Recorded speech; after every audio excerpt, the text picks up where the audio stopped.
Hey, what's going on? It's been a while. What's in front of you is the RS3 and the RS3 Mini. Today I'm going to give you my honest, unbiased, non-sponsored opinion. So I thought I'd give you a difference comparison and then my honest opinion, which one you should go for. And of course, the usual, go outside and test it on my A7S3. This is the first time you're on this channel. My name is George. I do unbiased, unsponsored tech reviews here. Feel free to check out all my other gimbals reviews. I've done a lot throughout the range. And if you want to see cross comparisons, I will be doing more in the future. Okay, so first things first, cosmetic design as well as the size. Now you can see straight away the size difference is very different. Now the first thing I want to mention is the weight, okay? On the package it says 790 grams. That's not exactly true. I've tested this on my little weight scale here. It's around 950 grams. If you add in the little plate, it's around 970, 80 grams. So under a kilo, but it's still very, very light. Now, how does that compare to the RS3? Let me give you a comparison. If I take off the battery grip right here, by the way, this is 350 grams battery and the tripod legs. The whole upper body with the gimbal itself weighs more than a kilo. So all this weighs more than all of this. Smaller weight means a smaller footprint. You have a much smaller tripod legs. Now, battery hand grip, you can also see it is smaller on the Mini as well. Now, that being said, it doesn't last as long as the RS3 Pro. In terms of battery usage for my everyday use, in the last 2 days, I've used it roughly around 4 to 5 hours. Now, compared to the RS3, using it for a whole day, roughly around 10 to 12 hours, I had no problem with. So that's something to keep in mind. Going up in terms of design, you both have the dial, which is totally the same, except on the RS3, it's a little bit more less resistant, okay, a lot more smooth. This one, slightly more resistant. I think it gives you more minute control. I actually like this a little bit better, but each to their own. Both have a trigger button.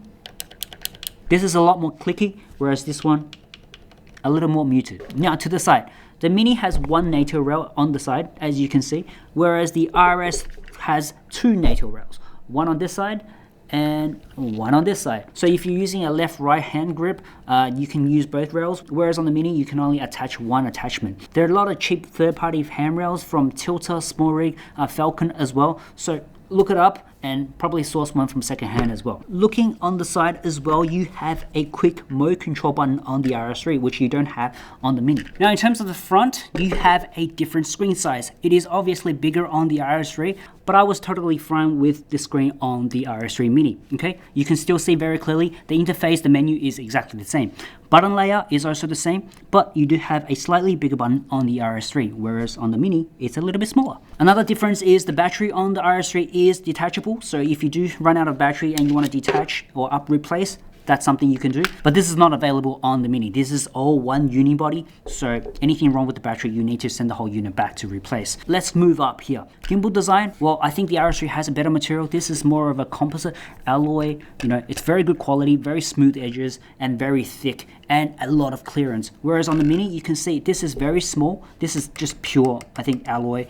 Smaller gimbal, smaller motors, smaller length, so less clearance, which I'll go through a little bit later on. And in terms of unlock and locking mechanism, RS3 had a one button unlock all axis function, which is really funky, right? You put on your camera, you press a button, everything unlocks and you're good to go to shoot. Whereas on this Mini, you're back to the traditional all menu system, so you have to unlock all three gimbals manually, which is okay, which is fine, you know, but yeah, it's not as cool. Now moving up, we have the quick release. Now on the RS3, we have this quick release as well as a step up plate on the RS3. On the RS3 Mini, you only have one quick plate right there, but it's still very easy, you know, just slide it on like this, press a button, lock, and you're good to go. And the modes are all similar. You have the pan, you have the tilt, selfie mode, vortex mode, FPV mode, all that good stuff. Now, the only difference is switching from horizontal to vertical, it's a one button click on the RS3, whereas on this, well, you have to do it manually. Let me show you how it's done. To change from horizontal to vertical, very simply just remove this quick release, slide it off, and then place it upside down on the side, lock it into place, and you're good to go. So it's still fairly easy, but it is manual process. Keep that in mind. Now, another thing I want to really point out is you only have a USB Type-C port that connects to the camera. You have no other connection points, so you can't do any, those LiDAR follow focus. So the port isn't available, and I don't think the battery can sustain all that power all at the same time. Now, let's go through the setup. So I'm using Sony S3 with my Falcon cage, which is around 950 grams. And the lens I'm using right now is the Tamron 28-200, which is around 550. So added up, it's about 1,480 grams, so under 1.5 kilos. And I can tell you now, a setup like this on this gimbal is absolutely fine. Let me show you why. Right now, it's not perfectly balanced. As you can see, it's kind of back heavy, right? So if I extend the lens out a little bit to 70 roughly, you're getting a fairly kind of even distribution. However, you can see the camera is still tilting to the left. Can you see that? Right? It's still tilting to the left. Now, the reason for that is because this is one of the limitations to the smaller gimbal size. Let me show you. My camera is placed all the way to the left, right, to the gimbal. So it's already touching the gimbal. However, it's still right-hand heavy. See? It's still tilting to the right. I can't extend this arm any more to the left, right, to balance the weight.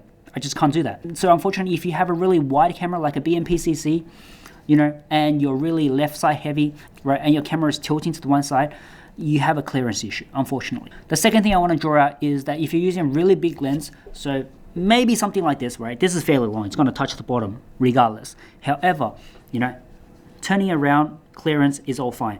But if you're using a lens like this is the Sony GM Master 24-70.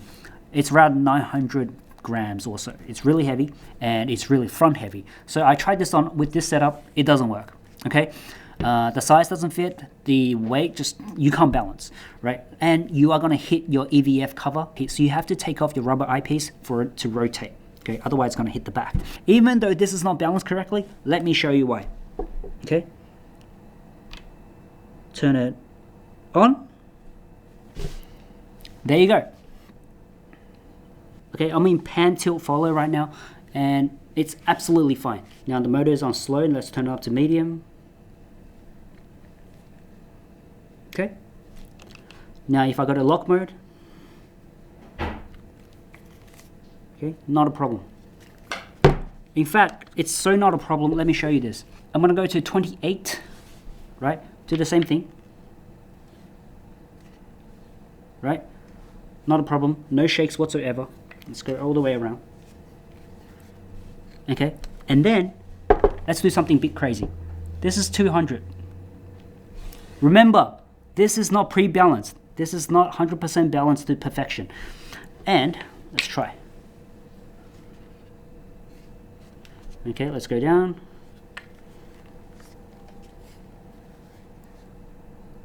Not too bad, right? Let's go to lock mode. Okay.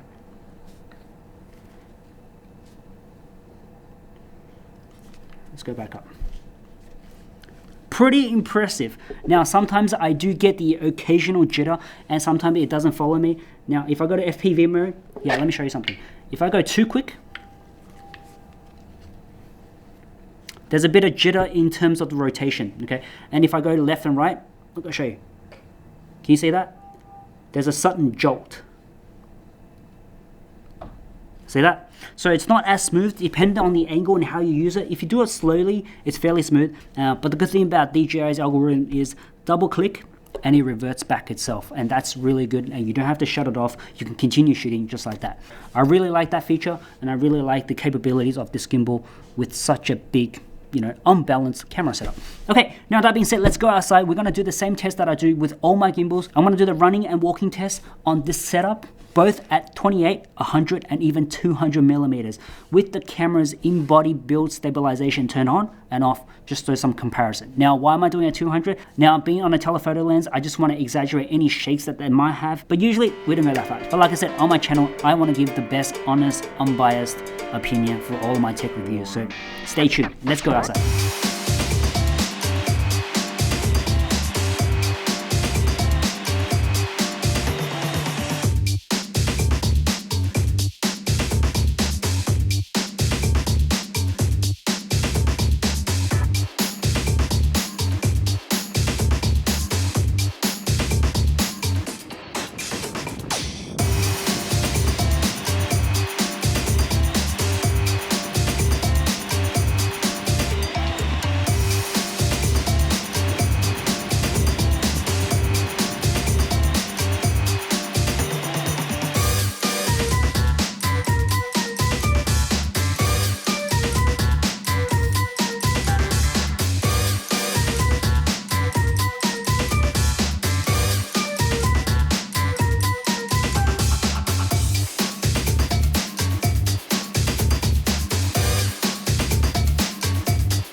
Okay, let me know in the comments what you think, how stable it is, and whether or not this is for you. Now, here's my honest opinion.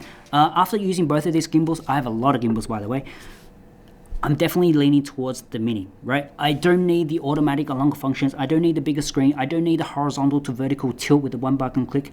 This still does have the Bluetooth function, so I'm still linking with my phone. With just one click of a button, I can start recording and stop recording. So all the necessary functions are available on this gimbal. Plus, it's really, really light, and it's cheaper, so I don't have all those fancy gimmicky, functions. What more do you want? Right? So if you have a similar setup like a mirrorless camera with a zoom lens, maybe a camera roughly around 500 grams, hey, this is definitely the one for you. Now, if you have a bigger camera, I will probably just skip straight to the RS3 Pro. So I will be doing another test between this one and the Feiyu Scorp Mini, maybe the During M3 as well. So if you want to see that, feel free to subscribe. But thank you for staying to the end. Feel free to leave a like, and I'll see you next one. Peace.